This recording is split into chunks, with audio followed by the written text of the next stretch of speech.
اعوذ بالله من الشیطان الرجیم بسم الله الرحمن الرحیم. ګرانو محترمو کتونکو السلام علیکم ورحمت الله وبرکاتہ. امید ده چې ټول اوریدونکي کتونکي به په صحت باندې روغ وي. د ټولو نه مخکې ثنا صفت هغه ذات لره چې زموږ خالق او مالک دی، مالک د ورځې د قیامت دی، د کائناتو د نظام چلونکی دی، او بیا په کروڑونو درود په جناب محمد رسول الله صلی الله علیه وسلم باندې. او د هغې نه پس دعا ده چې الله رب العزت دی زما چې څومره اوریدونکي دي کتونکي دي د هغوی د زړه ټول خواهشونه ټول مرادونه جایز الله دې پوره کړي. الله رب العزت دی که د چا اولاد په نصیب کې نه یو اولاد یې نه یا الله اولاد یې په نصیب کا، که د چا تخپل محبت نه ملاویږي الله دې هغه تخپل محبت ملاو کی، که د چا په کور کې بې اتفاقي الله یې د هغې د کور نه بې اتفاقي لرې کړي، چا غریبي وي تنګ دستي وي دا دې الله ختمه کړي. دوستانو نننۍ وظیفه ډیره د کمال وظیفه ده. دا کال کې یو ځل د محرم میاشت راځي او دا محرم میاشت چې کومه ده نو دا تاسو ته پته ده چې اسلامي میاشتو اولنۍ میاشت چې ده شروع د دې نه کېږي. د کال اسلامي کال شروع د محرم د میاشتې نه کېږي. نو دا ډیره برکتونو والا میاشت ده او د دې برکات چې تاسو وګورئ نو حیران بشئ. اکثر د خلکو دا خیال دی چې په دې میاشت کې چونکې په عاشورا په ورځ باندې د حضور کریم صلی الله علیه وسلم خوږ نصیح حضرت امام حسین رضی الله تعالی عنه هغه شهید کړی شو، د هغې خاندان سره ظلم شو، د هغې په وجه باندې دې ته فضیلت حاصل دی. نه د دې ته فضیلت د حضرت موسی علیه السلام د وخت نه او د ابراهیم علیه السلام د وخت نه چې هغوی یهود هم په دې میاشت کې چې کوم دی روژه نیسي او دغه چې کوم د عیسایان هم په دې میاشت کې ډېر د عباداتو اهتمام به یې کوو. نو بیا حضور علیه الصلاة والسلام ته چې کله نور صحابو فرمیل چې یا رسول الله دوی چې کوم دی په لسم رمضان باندې یهودیان روژه نیسي، نو حضور السلام ورته وفرمیل لسم رمضان نه بخښنه غواړم لسم عاشوره باندې. نو حضور السلام ورته وفرمیل چې د دې خو زمونږ ډېر حق دی، خو تاسو داسې چل وکئ چې یا په نهم ورسره نیسئ یا ورسره یولسمه لسمه یولسمه یا نهم ولسمه چې زمونږ او د یهودیانو فرق راشي.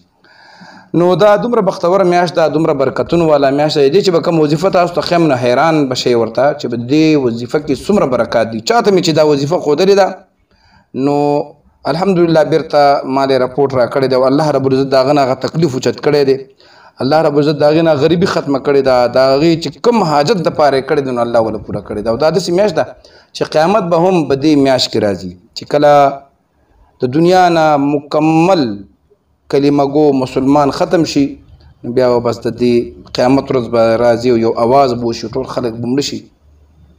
نو تاسو ته چې کوم د عمل زه ښیم دا د محرم د میاشتې چې کله تاسو میاشت ووینئ، څه مطلب میاشت اولې ورځې میاشت نه چې تاسو په اسمان کې میاشت ولیدله دا عمل به په هغه طریقه کوئ او دا عمل چې تاسو وکئ که نه نو ستاسو ټول کال به په برکت سره برکتونو سره تیریږي.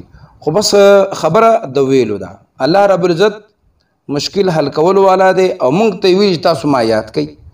نو چې کله تاسو دا میاشت په نظر راغله نو انشاءالله العزیز تاسو زندگی به ښایسته شي دا عمل کولو سره. او خو اکثر خلک وایي چې دا موږ ته وظایف ښیي چې ده به څومره پیسې پیدا کړي. صاحبه الحمدلله زما زندگی ښه تیریږي او شکر الحمدلله. که اوس څوک چاته یو ځای کې خزانه ښیي چې ورشه پلانکي ځای کې خزانه ده او یا لږ محنت وکړه نو د دې خو دا مطلب نه دی چې د سره خزانه شته ده ولې نه راغسته، کیدای شي په تا باندې پیرزوي او کیدای شي چې ستا ته زما نه څه خبرې. الله رب العزت په ما باندې په سوچنده رحم کړی. د الله رب العزت په دې وظایفو په کلام کې ډېر زیات برکت دی.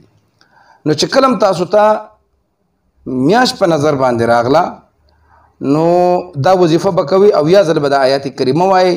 طریقه ته ښیمه خو د طریقې ښودلو نه مخکې چاته چې اجازت دی کې پکاري بس چینل زموږ سبسکرایب کړئ، ویډیو لایک کړئ، یو کمنټس وکړئ، ماشاءالله سبحان الله الله اکبر یا خپل نوم ولیکئ، بس هغه ته اجازت میلاو شو. چې کله تاسو ته د میاشت په نظر راغله د دې محرم مطلب په اسمان کې تاسو میاشت ولیدله، د اولې ورځې، د دویمې ورځې، د درېیمې ورځې، څلورمې ورځې، پنځمې ورځې میاشت هم ولیدله. او یا تاسو وایئ چې اوس موږ دا ویډیو واورېدله، موږ اوس عمل کوو، نو د هغې نه پس اهتمام چې کوئ نو برچت ته وخېږئ یا د کولاو ځای ته لاړ شئ.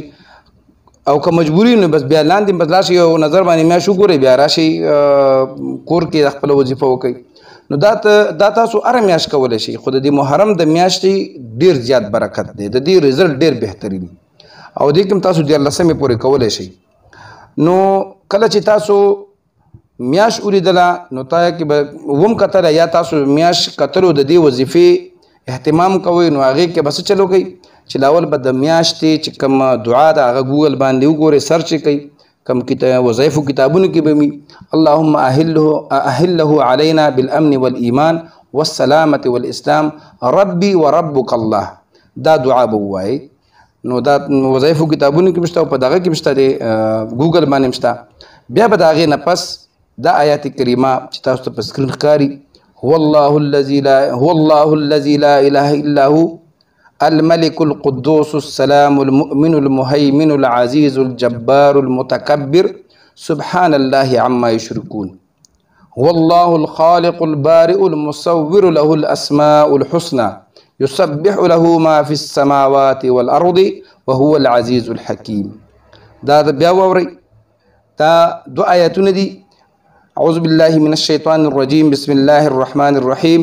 والله الذي لا إله إلا هو الملك القدوس السلام المؤمن المهيمن العزيز الجبار المتكبر سبحان الله عما يشركون هو الله الخالق البارئ المصور له الأسماء الحسنى يسبح له ما في السماوات والأرض وهو العزيز الحكيم. دا اویازل دا آیات کریمه بوای ان شاء الله العزیز. الله رب العزت بم دا ټول کال بالکل کمال تاسو هر قسم تسلیم علی مانه اخلی، ځکه چې دا زه د ځان نه نوی یم او د الله د کلام نه تاسو ته وظیفه ښیم. ان شاء الله العزیز الله رب العزت به تاسو ټول کال په خوشحالۍ تیروي. تا چې د کوم شي دپاره د وظیفه وکړه، د محبت دپاره، د کاروبار دپاره، د پیسې دپاره، وروره موږ خو ټول خلک نن سبا حالات خراب دي، هر سړی په مشکلاتو کې ګیر دی. د خپل کوم مشکل چې ته هغه مخې ته کړه او دا وکړه، یو ځل دا وظیفه په کال کې وکړه، ټول کال مزې کوه، بس نور څه شی دي. انسان ویړون د خدای نه څه غواړي؟ دوه سترګې. نو بس دا وظیفه ده ویې کوئ، په کال کې یو ځل موقع راځي او بیا بل کال بیا څوک ژوندی او څوک مړ. الله رب العزت دې ستاسو او زموږ د ټول مسلمانو مشکلات لرې کړي. الله رب العزت دې په موږ باندې رحم وکړي. انشاءالله بیا به ستاسو په خدمت کې حاضرېږم. د خدای په امان.